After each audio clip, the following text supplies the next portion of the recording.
We're live from New Delhi. You're watching the India News, India's voice to the world. I'm Lipakshi Khurana. Coming up in the next hour. India and Pakistan to hold DGMO level talks today after days of shelling by Pakistan across LOC and international border. Normalcy returning to border towns of India. Indian armed forces reveal how Operation Sindoor neutralized over 100 terrorists, targeted Pakistan's aerial sites including its air headquarters, warned that even Karachi is not out of India's reach. India-EU to resume negotiations on the proposed free trade agreement today, aiming to conclude the first phase of the pact as early as possible. Hamas announces plans to release American hostage Eden Alexander ahead of Trump's West Asia visit. Qatar, Egypt hail move as breakthrough towards Gaza ceasefire. US envoy calls it a positive step forward. US and China hail substantial progress after trade talks in Geneva. Stocks and dollars gain after concerns of a trade war between the world's two biggest economies eased. An Indian benchmark indices rebound in early trade. Sensex jumps over 1,900 points. Nifty surges 600 points.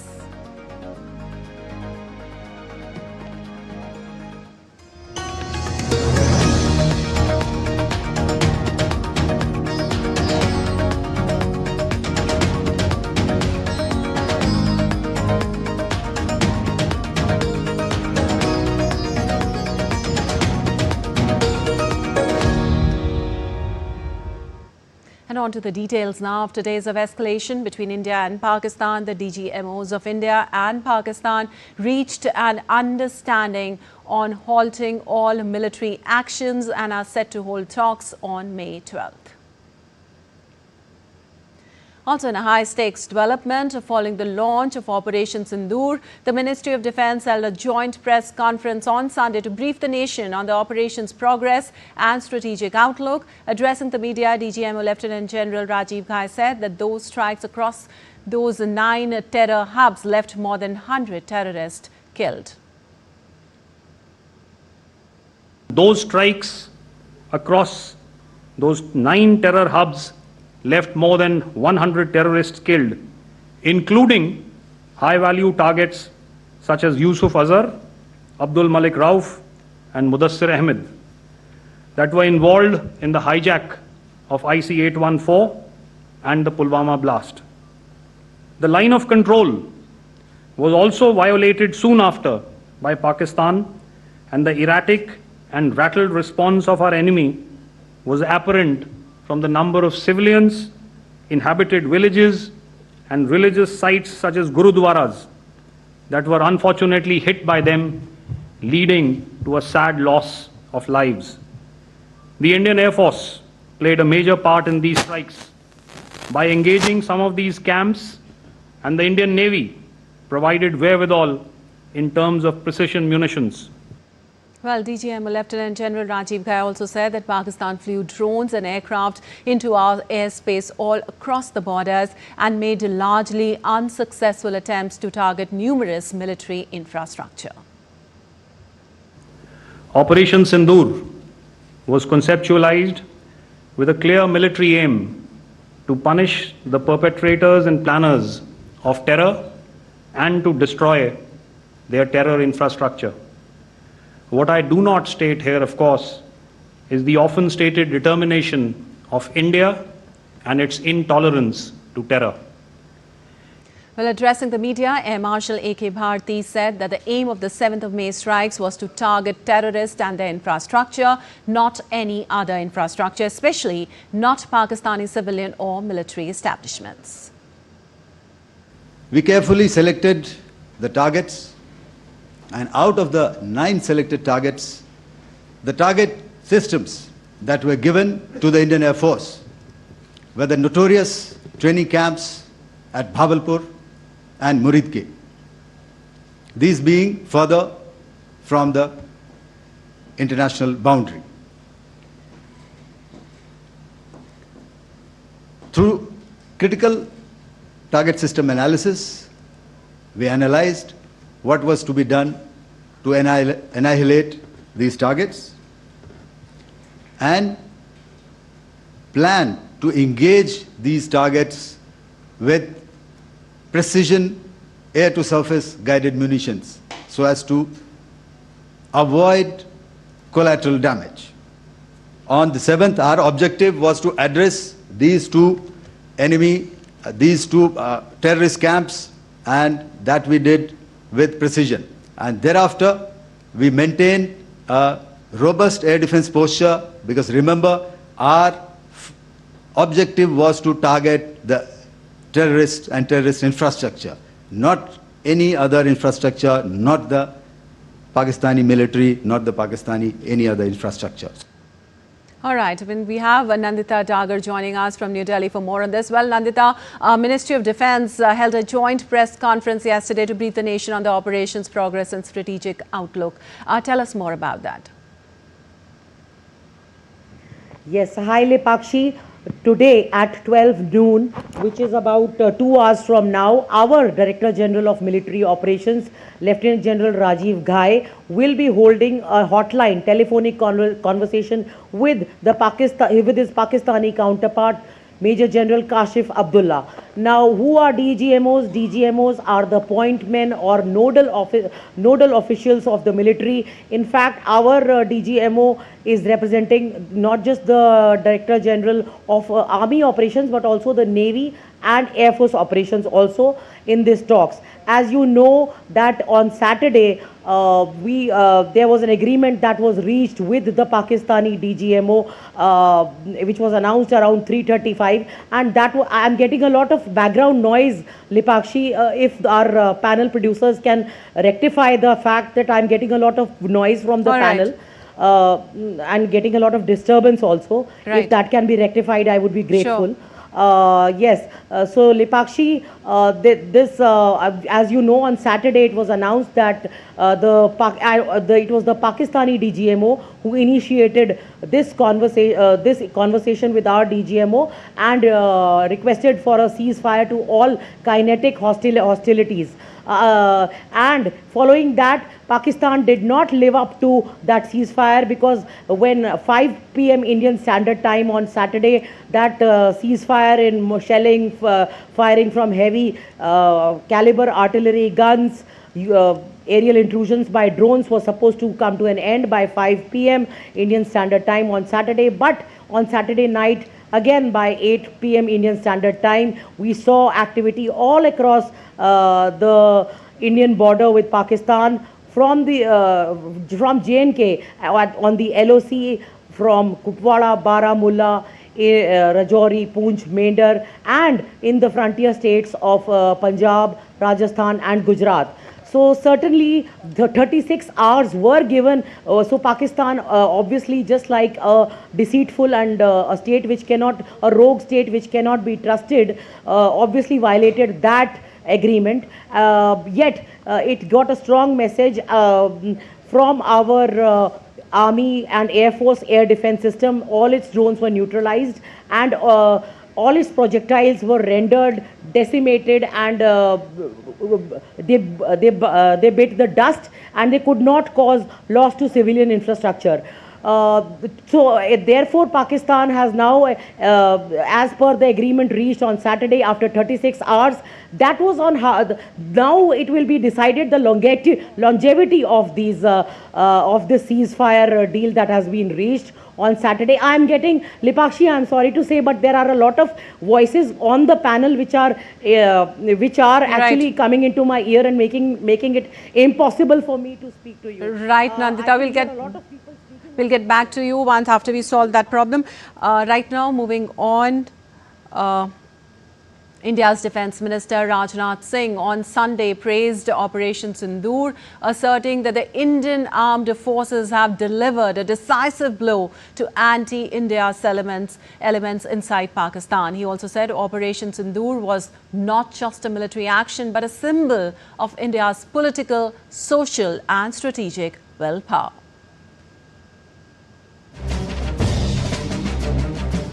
Defence Minister Rajnathsingh hailed Operation Sindoor as a defining moment in India's fight against terrorism. He asserted that the operation was launched to destroy terrorist infrastructure in Pakistan and POK, and innocent civilians were not targeted. भारतीय सेनाओं ने operation सिंदूर को पाकिस्तान में मौजूद आतंकी ढांचा ढहाने के उद्देश्य से लॉन्च किया था। हमने उनके आम नागरिकों को कभी निशाना नहीं बनाया था, मगर पाकिस्तान ने न केवल भारत के नागरिक इलाकों को निशाना बनाया, बल्कि मंदिर, गुरुद्वारा, गिरजाघर पर भी हमले करने का प्रयास किया। भारतीय सेना ने शौर्य और पराक्रम के साथ साथ संयम का भी परिचय देते हुए पाकिस्तान के अन्य ठिकानों पर भी प्रहार करके करारा जवाब दिया है। India's defence minister said Operation Sindoor's impact has not only shaken the borders of Pakistan but reached till Rawalpindi. भारतीय सेना ने शौर्य और पराक्रम के साथ साथ संयम का भी परिचय देते हुए पाकिस्तान के अन्य ठिकानों पर भी प्रहार करके करारा जवाब दिया है। हमने केवल सीमा से सटे सैन्य ठिकानों पर ही नहीं कार्रवाई की, बल्कि भारत की सेनाओं की धमक उस रावलपिंडी तक सुनी गई, जहां पाकिस्तानी फौज का हेडक्वार्टर मौजूद है।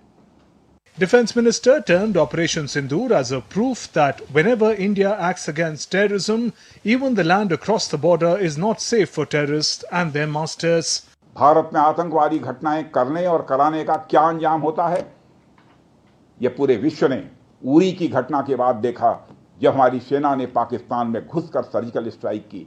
पुलवामा के बाद देखा जब बालाकोट पर एयर स्ट्राइक की गई, और अब पहलगाम की घटना के बाद दुनिया देख रही है कि जब भारत ने पाकिस्तान के भीतर घुसकर मल्टीपल स्ट्राइक्स की हैं। आतंकवाद के खिलाफ जीरो टॉलरेंस की नीति पर चलते हुए हमारे यशस्वी प्रधानमंत्री श्री नरेंद्र मोदी ने स्पष्ट कर दिया है कि यह नया भारत है जो आतंक के खिलाफ सरहद के इस पार और उस पार दोनों तरफ प्रभावी कार्रवाई करेगा। यह हमारे प्रधानमंत्री जी ने स्पष्ट रूप से यह संदेश दे दिया है। India launched Operation Sindoor on May 7th in reply to the ghastly terror attack in Pahalgam on April 22nd that claimed the lives of 26 people. India had struck 9 terror sites in Pakistan and Pakistan occupied Jammu and Kashmir. Bureau Report, DD India. And for more, we have Akshay Tongre joining us from New Delhi. Well, Akshay, we just heard our Defence Minister Rajnathsingh hailed Operation Sindoor as a defining moment in India's fight against terrorism. Well, it was Lipakshi as far as the action by the Indian Armed Forces are concerned. They have not only given a decisive blow to the terror outfits, but also the misconception that Pakistani army has been nurturing among the new officers and new soldiers that Pakistan once if it initiates attack, it is a matter of days that India disintegrates. These kind of false hopes that were given to the Pakistani armed forces have also been destroyed within a span of about 72 hours ever since things escalated between India and Pakistan. Now, why I am saying this is specifically because there have been attempts to target the cities, target civilian areas, target religious sites and other sensitive locations of the Indian armed forces. When they were thwarted off, clearly Pakistan had hopes that there will be some retaliation by India through fighter jets, and they will be giving some sort of a similar response. However, the inadequacy of the Pakistan's air defense system, the obsolete form of air defense weapons that they have been using against weapons that were used by India proved not only to the Pakistani armed forces but to the rest of the world the aerial as well as ground superiority that the Indian armed forces maintained throughout the Operation Sindoor.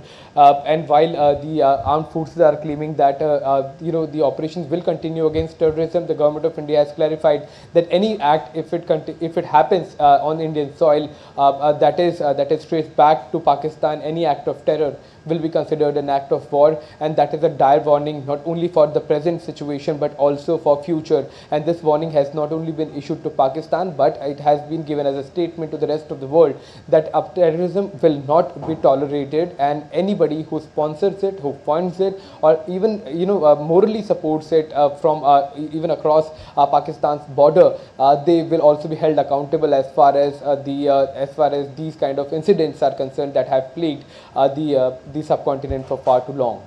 Absolutely, Akshay. Terrorism will not be tolerated. That's a clear message given. Also, DGMO Lieutenant General Rajiv Ghai said that Pakistan flew drones and aircraft into airspace all across the borders and made largely unsuccessful attempts to target numerous military infrastructure. The DGMOs of India and Pakistan are also set to hold talks today. What all can be expected out there? Well, one thing that is going to be discussed and clarified further is the fact that while the armed incursions or armed exchanges have started between the two militaries, even support of terror outfits such as Lashkar-e-Taiba, and other kind of outfits that are operating from Pakistan, like Jaish-e-Mohammed and their proxies.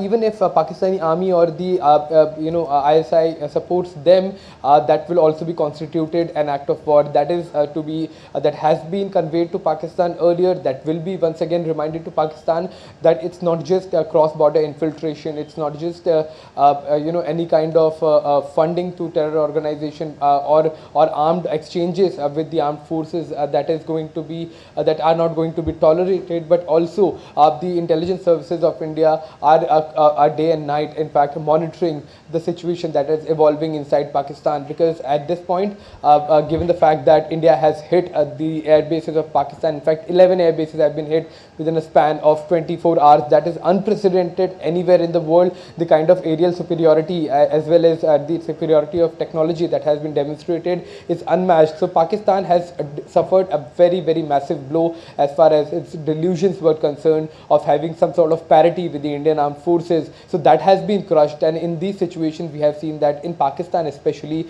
the civilian government takes the hit first, because the army tries to pin the blame on them, and especially when it comes to ceasefire, because the DGMO of Pakistani army reached out first. It is also going to be shifted, the blame, as far as the blame is concerned, it is going to be shifted to the civilian government. So we can see a lot of disturbance inside Pakistan in the next few months, and evolving situation is being monitored, so that at the DGMO level talks, whatever happens inside Pakistan should be happening, but India should not be dragged into any military versus civil government affairs of Pakistan. Any kind of funding or using of proxies will not be tolerated, and even funding of these terror organizations, if it traced back, and if there is any future terror attack or any even attempt of a terror attack, then resumption of hostilities can begin anytime.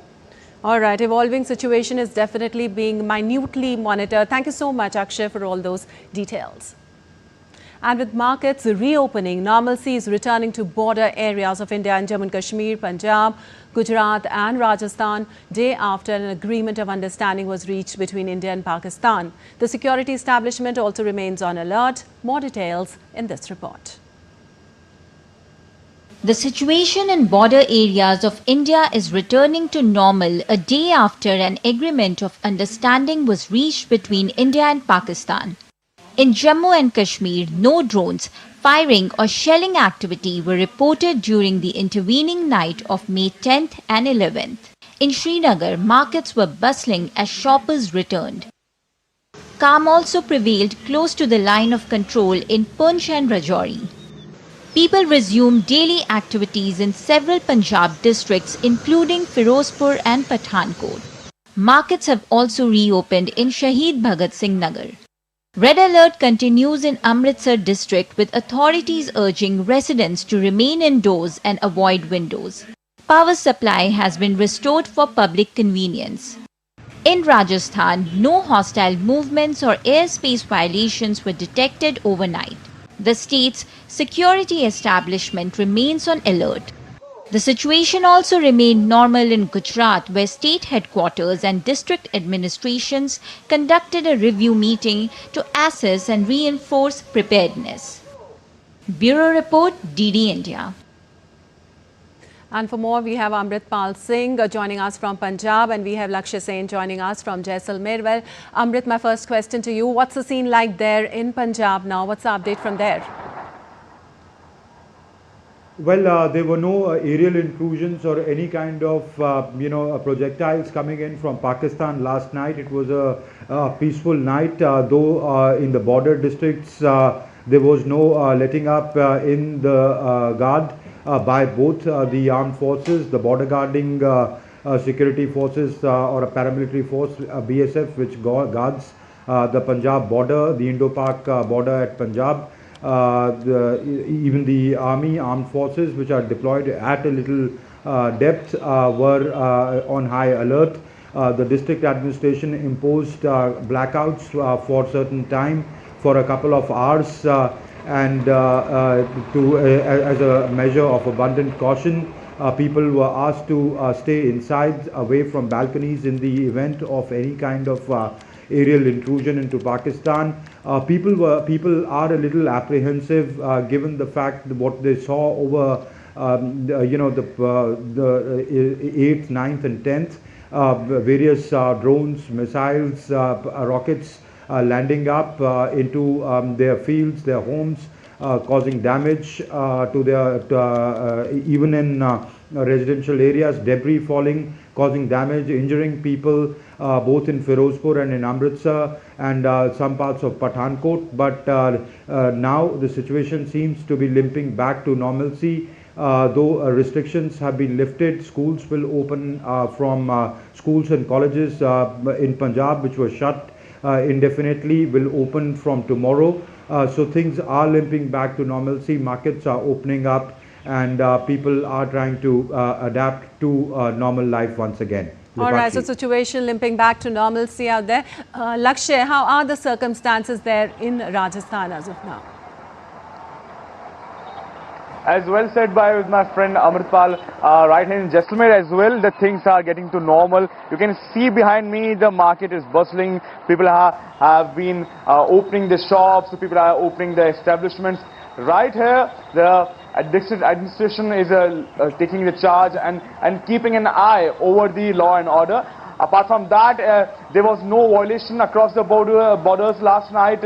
No observation was seen last night. So yet, respective of the security and security measures, blackout was observed across the Jaisalmer, across the Badmer, across the Bikaner as well. Right in the Jaisalmer, from the last night, 7:30 in the night, till 4 in the morning, the blackout was observed. While in the Badmer, from the 8 till the 4, the blackout was observed. During the blackout as well, the people seemed to support the local administration. The lights were off, and other regulations according to blackout were observed in the districts like the Jaisalmer and the Badmer.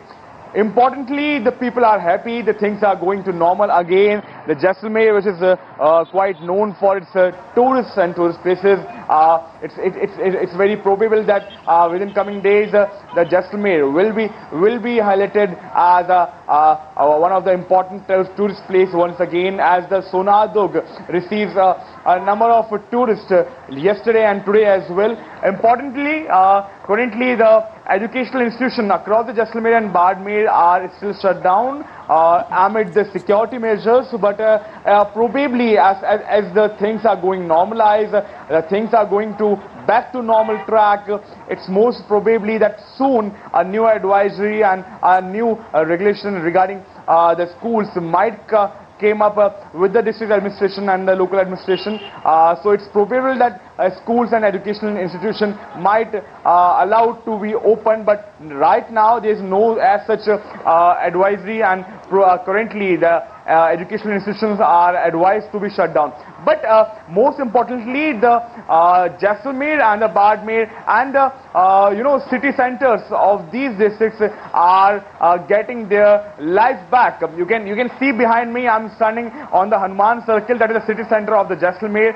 The Sonadug or Jaisalmer Fort is quite near to me. The Collectorate Circle is quite near to me. So right here, the movement of people can be seen. The people are allowed to have a free movement. The shops are open. So normalcy can be seen right in the Jaisalmer as well as in Badmer and other border districts of the Rajasthan. All right, Lakshya, we can see a lot of bustling behind you, of course. Amrit, also, if you talk about the situation in Amritsar, you were telling us, what about the red alert or any advisories issued as of now? Well, red alert continues in Amritsar and a few border districts of Punjab. But as I said, that things are getting back to normal. The advisories say that people should stay inside, indoors, and avoid, especially in the night, coming out if there is any kind of activity from the Pakistani side. But as I said, that for some hours blackouts are imposed. People are asked to impose voluntary blackouts so that if there is any activity from the other side at night, there is the detection becomes that much more difficult. But those blackouts are not night-long blackouts. They are blackouts for a few hours, and they are being imposed as precautionary measures. And there, as I want to reiterate that there is no let-up in military vigil, both by the border guarding force, the BSF, and the armed deployments of the Indian military. Lipakshi. All right, Amrit, thank you so much. And Lakshay, thank you so much for joining us and letting us know all the details from there. And moving on, life began returning to normal in Jammu on Sunday with markets reopened there and resumed irregular operations after days of tension. Right now, I am in middle of the city right now in Jammu, and the normalcy has restored in Jammu and Kashmir. And today I have some people to talk, and let's know what they have to say, because between India and Pakistan, Pakistan ने जितने भी हिंदुस्तान की तरफ missile drone जो भी target किए, लेकिन मैं अपनी हिंदुस्तान की सेना पर गर्व करता हूं कि उन्होंने एक भी अटैक जहां पर नहीं होने दिया, सबके सब डिस्ट्रॉय कर दिए। बहुत अच्छी बात है, सब कुछ नॉर्मल चल रहा है, इससे आम जो अर्थव्यवस्था है वो भी ठीक हो जाएगी, लोगों में खुशी है, बहुत अच्छी बात है। जो लोग बॉर्डर पे रहते हैं उनके लिए भी बहुत अच्छी बात है, वो अपने अपने घरों को जाएंगे, अपना अपना कामकाज देखेंगे। हम इसके लिए बहुत थैंक यू करते हैं गवर्नमेंट का, जो इतना अच्छा स्टेप उन्होंने लिया। As you hear, the people are saying they are very happy right now, and the decision government took between India and Pakistan. Now the normalcy has restored across Jammu and Kashmir, and now you can see behind me the shops are opened here, and the situation is totally normal. And for more, we have Ankush Sharma joining us from Jammu. Ankush, we saw people gaining confidence back with normalcy returning. What's the status right now in Jammu and Kashmir? As you can see behind me, the vehicle movement is there and shops are open, and people are not panic as much they before, and now there is no panic. And if I want to mention here that about the last night, last night was very peaceful, and there was no firing, cross-border firing incident. There was no drone activities spotted in Jammu and Kashmir, and the people who live nearby the border areas, they are also now moving back towards their home, and the situation is totally normal here. But on the other hand, the fake news is still there. Yesterday, if I talk about last evening, yesterday there are fake news and over social media, and there are many claims on social media regarding the tense situation in Jammu region, regarding the terror activities, regarding the ceasefire violation again, and which took serious concern by the authorities, and suddenly they have issued the fresh statement over fake information. And the big challenge in Jammu Kashmir right now is to how to tackle with the fake information. Is I think it is one of the big challenge for security forces to how to tackle with this. And on the other hand, the movement of vehicles, as you can see behind me, and the shops are open. People are now happy, and they are also welcoming the step of government which took for the peaceful peace and normalcy, which took 2 days back. And now today the people are really waiting for the DGMO's telephonic meeting, and they are also waiting here to see the further developments and what outcome comes from this meeting. All eyes on DGMO's telephonic meeting. Right, a very important meeting out there. Also lots of fake propaganda, of course, doing the rounds. It should not be trusted. Any other advisories issued? What's the status around the line of control in Poonch and Rajouri?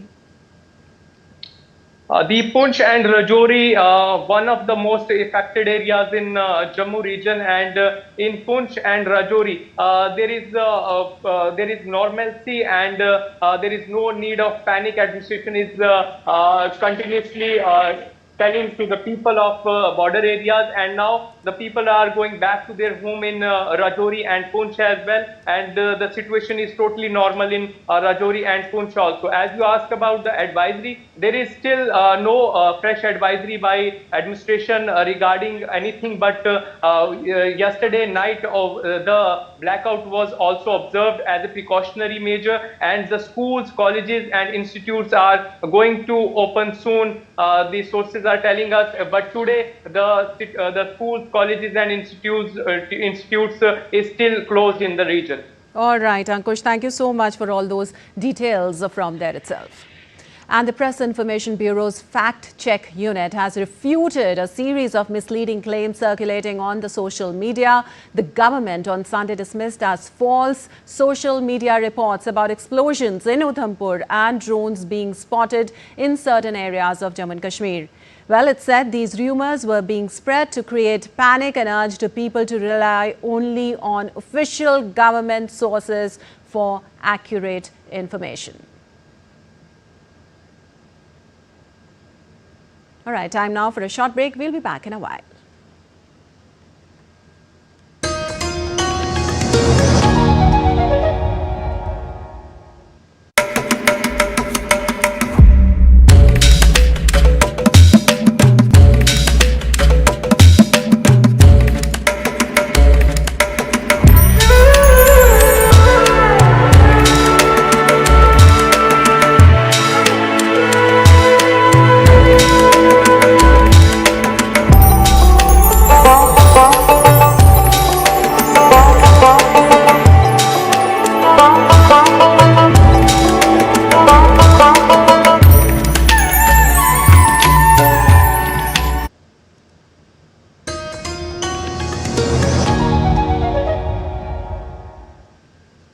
Welcome back. You're watching DD India News. I'm Lipakshi Kurana, and time now for a quick update of the headlines. India and Pakistan to hold a DGMO level talks today after days of shelling by Pakistan across LOC and international border, normalcy returning to border towns of India. Indian Armed Forces reveal how Operation Sindoor neutralized over 100 terrorists, targeted Pakistan's aerial sites including its air headquarters, warned that even Karachi is not out of India's reach. India, EU to resume negotiations on the proposed free trade agreement today, aiming to conclude the first phase of the pact as early as possible. Hamas announces plans to release American hostage Eden Alexander ahead of Trump's West Asia visit. Qatar, Egypt hail move as breakthrough towards Gaza ceasefire. US envoy calls it a positive step forward. US and China hail substantial progress after trade talks in Geneva. Stocks in dollars gain after concerns of a trade war between the world's two biggest economies eased. An Indian benchmark indices rebound in early trade. Sensex jumps over 1,900 points. Nifty surges 600 points.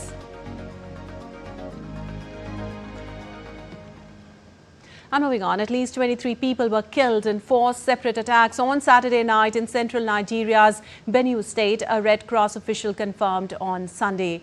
The attacks occurred in the villages of Ukum, Logo, Guma and Kawande, regions previously hit by violence. Red Cross State Secretary Anthony Abaha reported 8 deaths in Ukum, 9 in Logo and 3 each in Guma and Kawande, with several others injured. The violence is part of ongoing clashes between nomadic cattle herders and farmers over land use, a conflict intensified by climate change, population growth and ethnic tensions. Well, many herders are Muslim Fulani, while most farmers are Christian, often adding religious dimensions to the violence. Retired official Sifas Kangehe expressed concern that indigenous locals are consistently targeted, while Chinese gold mining operators in the area remain untouched.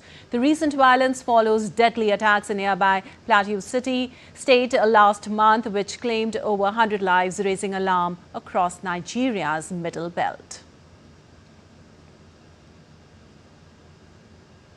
And Ukrainian President Volodymyr Zelenskyy has stated he is ready to meet Russian President Vladimir Putin this Thursday in Istanbul. This announcement follows encouragement from US President Donald Trump for Zelenskyy to accept an immediate offer of negotiations with Russia.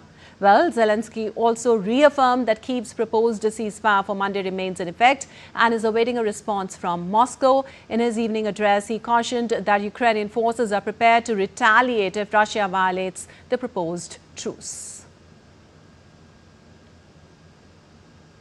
We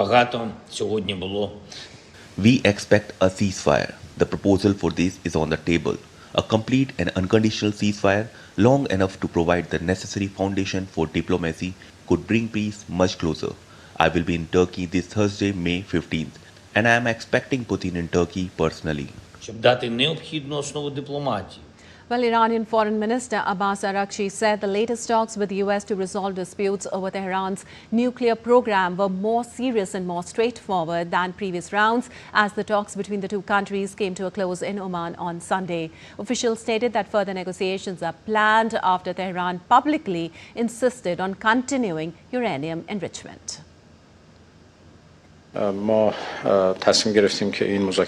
We can now say that both sides have a better understanding of each other's positions. Many of the main points of disagreement have now been more thoroughly discussed. Their dimensions have been further clarified. There is now a better mutual understanding and the positions have somewhat come closer. I can state that we have decided that these negotiations will continue. Both sides are determined and we have agreed to hold the next meeting. Well, Hamas has agreed to release Israeli-American hostage Eden Alexander, the last known American in captivity, marking a shift in stalled Gaza ceasefire talks. Well, Trump praised the decision and committed to advocating for lasting peace during his upcoming Middle East visit. DD India's Kajal has more on this.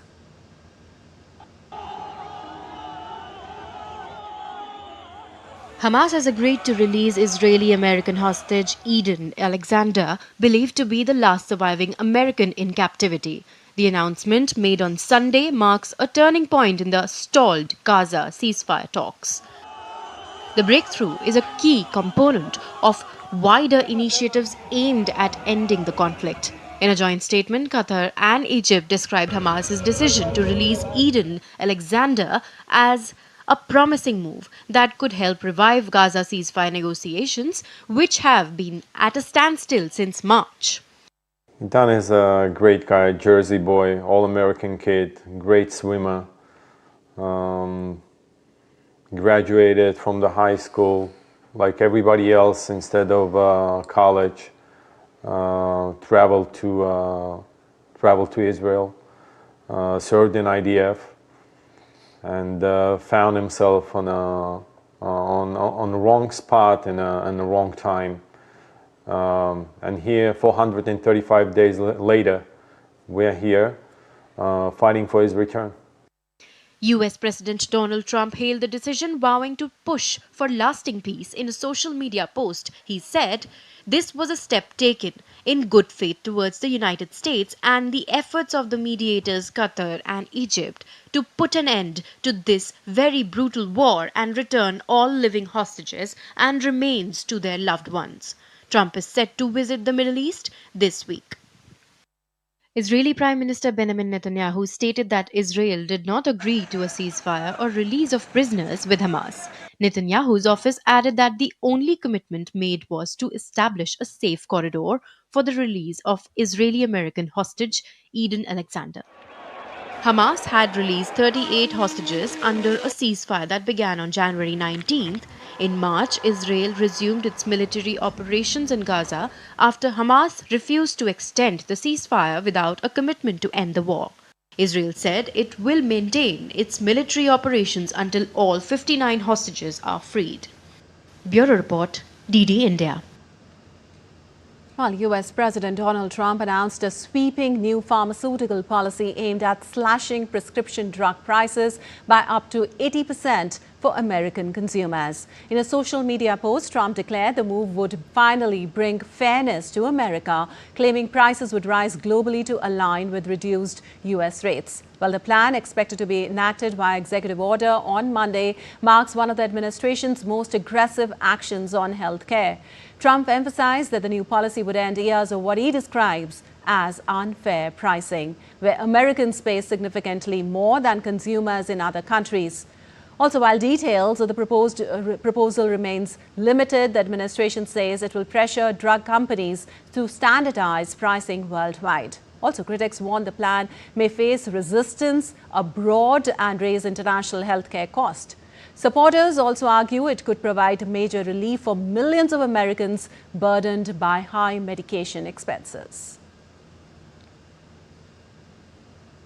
And moving on, the United States and China report substantial progress after high-level trade talks in Geneva, marking a possible thaw in tensions sparked by steep tariffs and ongoing economic rivalry.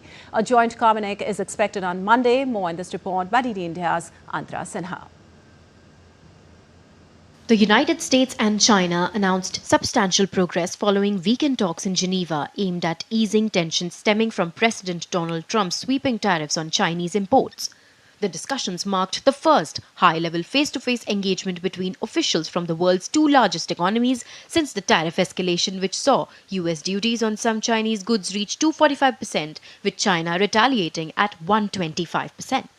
A joint communique is expected on Monday alongside a newly agreed mechanism for ongoing trade dialogue.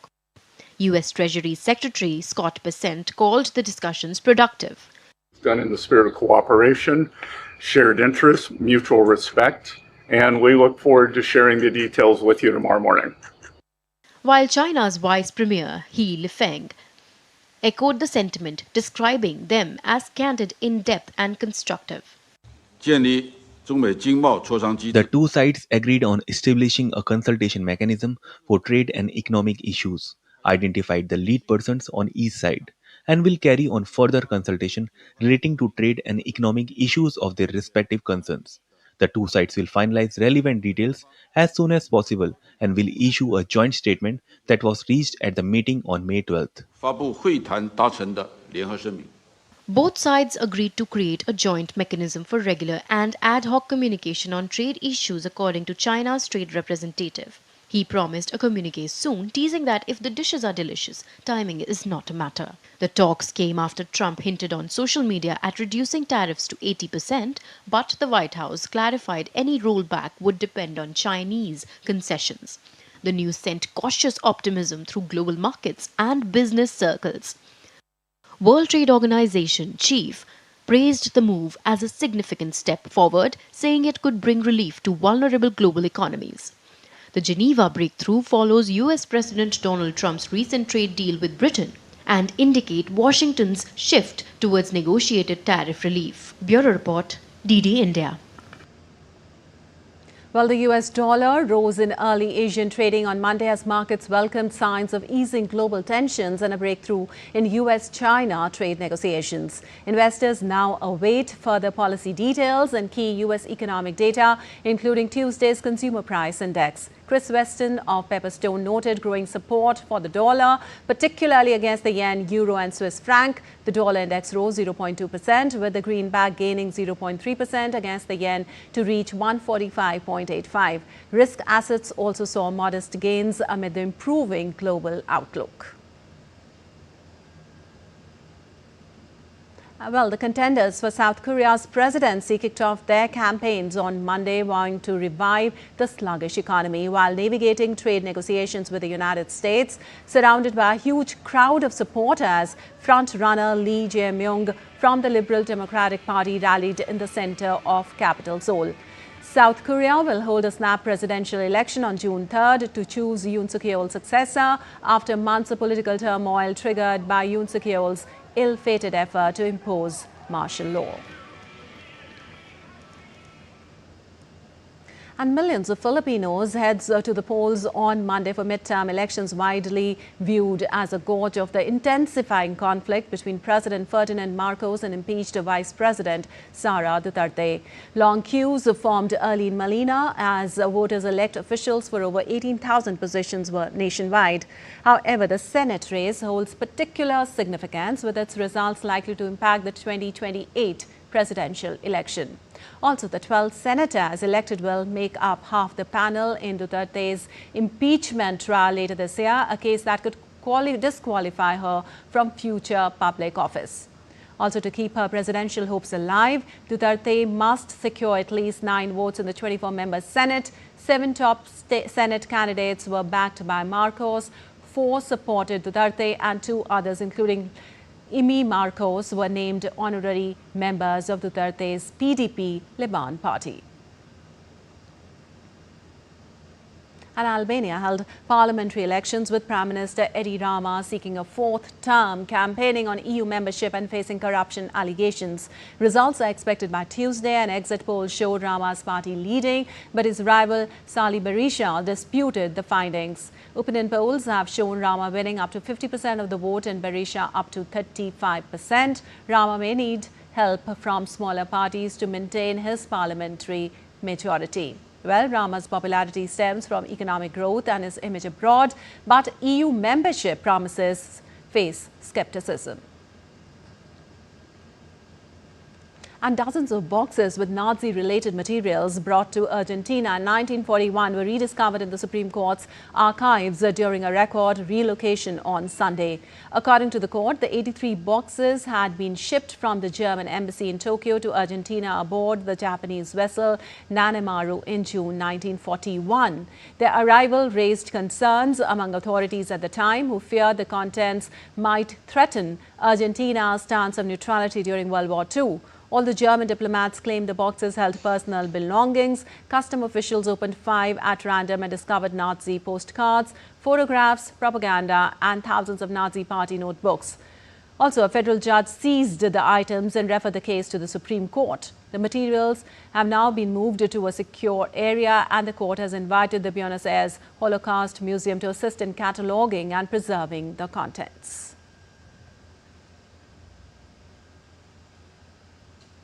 And time now for a short break. We'll be back in a while.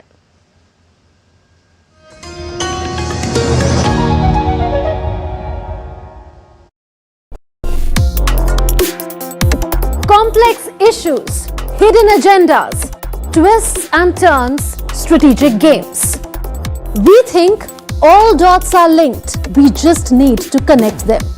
Join me every week as I connect the dots to unravel hidden designs in statecraft, mysteries, and decode issues that matter to you. Watch Connecting the Dots with me at these times on DD India.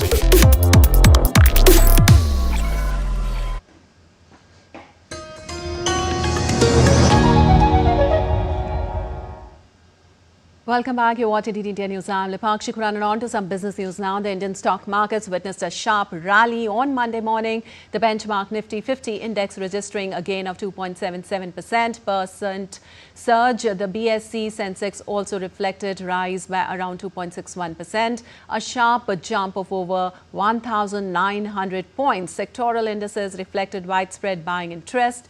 Except for the pharma segment, all other sectors opened in the green. The overall Asian markets also opened higher on hopes of a US-China trade agreement. And for more on the markets, we have Ajay Mishra joining us on the phone line. Well, Ajay, a good signal for the markets today as they opened in green. The biggest single-day rise in almost 11 months. Absolutely, Pakshi, a couple of reasons for that. The ceasefire between India and Pakistan held on Saturday after intense overnight fighting between the two nuclear-armed neighbors have given a big boost to the markets this morning. Second, very important announcement is likely to come from Trump administration when it comes to US-China trade deal. There are speculations that there has been substantial progress between the two major economies of the world, which will be very positive for the global economy going ahead. I think the third point, which is very important for the Indian perspective, is that the Indian defense capabilities, which have come up positively in the last few days, have shown to the world that the made in India technology has a promise for the global players, global investors, and global economy, and we might see some positive orders coming for the Indian defense sector. Not to forget that the domestic investors have put in more money for the first time in the March quarter compared to their FII counterpart. $320 billion of investment from the domestic investors have been seen in the Indian stock market, and this has been historic in the March quarter, Lipakshi, and it's very encouraging to see that not just the foreign investors but the domestic investors going forward have a great faith in the Indian economy, and we believe that this trend is going to continue for some more time in the days to come. All right, Ajay, also the gold prices considerably reduced on Monday morning. Absolutely, the big point which I missed in my opening remarks is that the currency the Indian currency, despite all these geopolitical tensions, have shown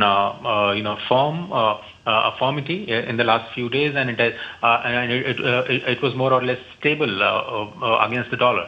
So that's one thing. The other thing is that the crude oil prices are going up, which is putting some pressure on the gold prices. So there are some corrections the gold prices as the global economy is getting more and more into normalcy.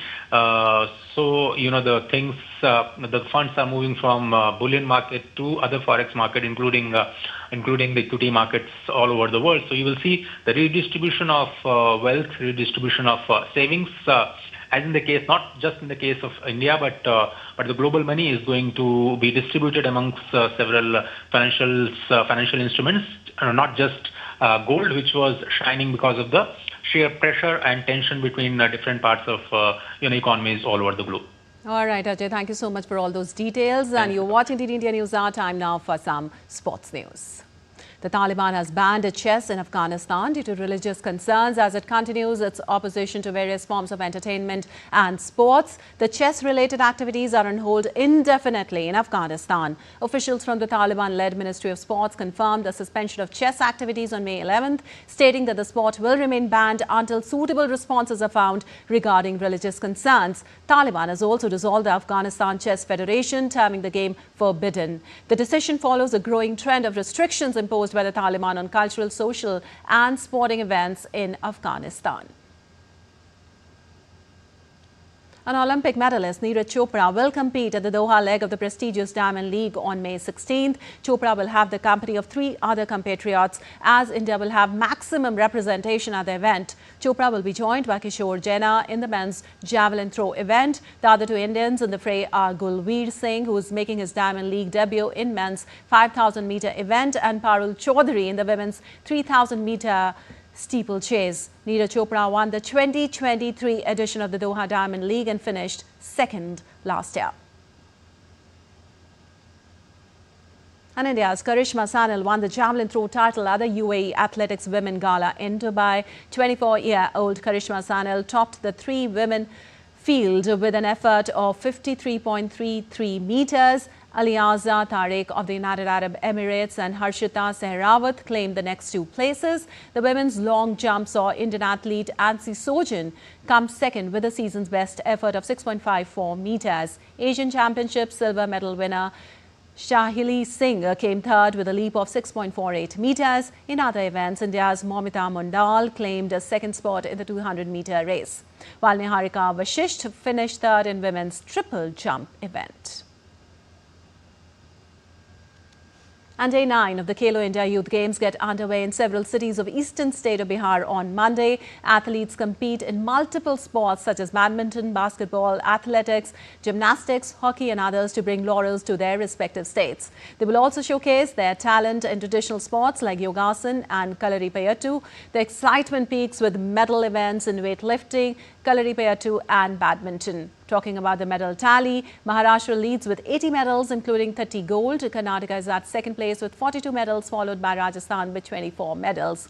Scheduled from 4th to 15th of May, the tournament features over 5,000 sportspersons from across the country who compete for medals in 27 sports. And Carlos Alcaraz joined reigning Italian Open champion Alexander Zverev in the last 16 after seeing off Laszlo de Gere 7-6, 6-2 in Rome. Four-time Grand Slam champion Alcaraz reached the fourth round of the tournament for the first time. In the next round, Alcaraz will face Karen Khachanov. Meanwhile, Zverev barely broke a sweat against Lithuanian qualifier Vilius Gobis, easing to a 6-4, 6-0 win. He has set up a last 16 clash with France's Arthur Fils. Zverev hopes to defend his Rome crown, but he will face a much tougher test against Fils. Well, in women's category, world number 1 Aryna Sabalenka came from a set down to beat Sofia Kenin and progress to the last 16 of the Italian Open. Sabalenka put together a rousing comeback after losing the first set to back the match 3-6, 6-3, 6-3. Sabalenka has reached the final of her last 4 tournaments, winning in both Miami and Madrid, and is now hot favourite to clinch the tournament. Also, Coco Gauff cruised past Magda Linette in the straight set 7-5, 6-3 and will be expected to see off Emma Raducanu in the next round. Also, Inter Milan kept their Serie A dream alive with a confident 2-0 win at Torino as they showed no signs of letting up in the title race. Inter took the lead after 14 minutes when Nikola Zelenskyy slotted the ball into the net. In the 49th minute, Inter were awarded a penalty. Christian Al-Salani converted from the spot to double the visitors' lead and seal the match. With 2 rounds remaining in Series A, they are now level at the top on 77 points with Napoli. Inter left several key players on the bench and rested others as they looked to keep the squad fresh ahead of the final stretch of the season. And devotees across India celebrated Budh Purnima on Monday to mark the birth anniversary of Gautam Budh. The day not only marks the birth of Gautam Budh but also commemorates when he attained Nirvana under the Mahabodhi tree at Bodh Gaya. This day is commemorated by Buddhists and Hindus all over the world and is a major festival in countries including Nepal, Bhutan, Burma, Thailand, Tibet and many more. Well, President Draupadi Murmu extended her heartfelt wishes to the countrymen on this auspicious occasion. Taking to X, she said, and I quote, "On the auspicious occasion of Budh Purnima, I extend my heartfelt greetings and best wishes to all fellow citizens and the followers of Lord Buddha all over the world."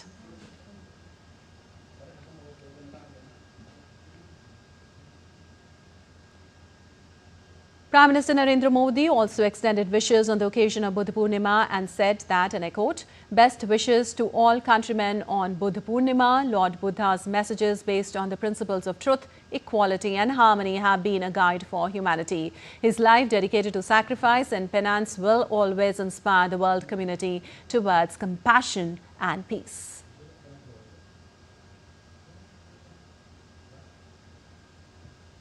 And the pop and glitter spectacle Eurovision Song Contest 2025 officially launched in Basel, Switzerland, with a vibrant parade through the historic city, marking the beginning of a week filled with festivities leading to the grand finale. The 69th edition of the world's largest annual live televised music event is expected to attract around 160 million viewers globally. During the parade, delegations from participating countries were introduced, generating excitement among fans. Bookmakers have identified the Swedish group Catch as the front runner, adding to the anticipation surrounding this year's competition. The event promises a spectacular showcase of diverse musical talent. All right, that's all for this edition of DD India News Hour, but let us know your thoughts on the news of the day. For those on the go, you can get all the latest news and updates from India and across the world on the DD India mobile app. The app is available on both Android and iOS platforms. Scan the QR code on the screen to download now. Well, we'll be back with more news as it breaks here on DD India. I'm Lipakshi Kurana from all of us here in Delhi. Thanks for watching DD India News Hour.